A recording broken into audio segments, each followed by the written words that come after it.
Alam nyo, dito sa Australia, sometimes is yun nga maano ka kasi maybe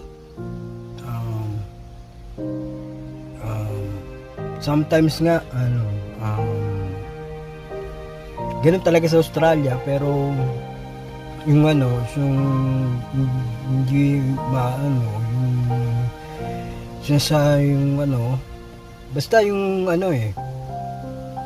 sometimes talaga dito sa Australia yung